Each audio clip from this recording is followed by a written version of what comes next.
Welcome back to art, everybody. This is Gelli Printing part 3.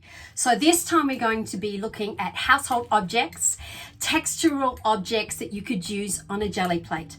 I'm also going to combine that with some stencils that I've purchased and a couple that I've made, and putting them all together using acrylic paints, my favorite being the Amsterdam acrylic paint brand, but you know, Liquitex is what I can purchase here, and this works really, really well as well. You'll notice that every single print will end up looking very, very different. And after this, I bet you look around the house, 4 objects that you could use that would provide amazing texture for your print. Let's watch the video. Again, I started off this process using a light color, in this case yellow. Here I have protective wrapping which surrounds a mango. It's so bad for the environment, but it works really well on a jelly plate. I pull about 5 prints with the yellow. A couple of negative prints and I think 3 positive. They look gorgeous. Look at that intricate texture.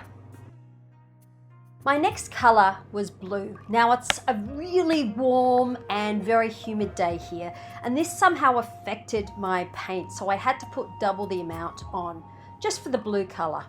This happens sometimes. I've used the netting that surrounds onions. Again, hazardous for the environment, but fantastic for jelly printing.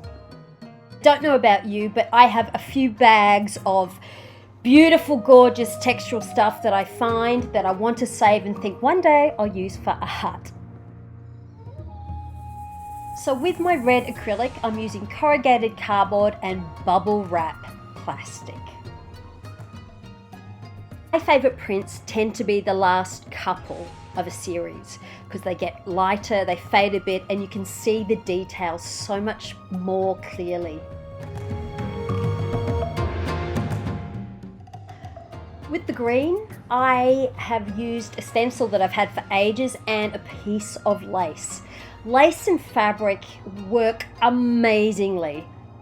I had a wonderful piece of lace that I bought for my wedding dress, and I used this for jelly prints. I think I've run out now. Now, if you've followed any of my videos, you'll see this is my absolute favorite color. So again, I bought an old stencil. I've used this many, many times with spray cans and all sorts of things, but it works really well on jelly prints. Look at the image it leaves on the jelly print. So I'm pulling in a stamp and I'm using that to create an image on the page, and then I'm also pulling in a stencil that I created myself. So it gives it an interesting texture, and you can see the waves on the plate and they translate onto the page. I use wipes between each print to keep my plate clean and to keep my work area clean. Again, I'm using another commercial stencil. You can buy those in art supply stores or online. I'm finishing off the print with black. Now, black can work well, but it can also muddy up your print, so be careful. You can see here that it becomes quite dark. That's always salvageable. You can put other colors on top when it dries. You might have noticed that I'm also taking partial prints. Each print is unique and different, as promised. Now, you didn't miss anything. The red circles and the white squares, I didn't manage to record. So it means that I probably put together 7 or 8 layers on each print. You can do a lot less, or you could do a lot more. You ready to scour the house and look for those beautiful textural objects? Enjoy!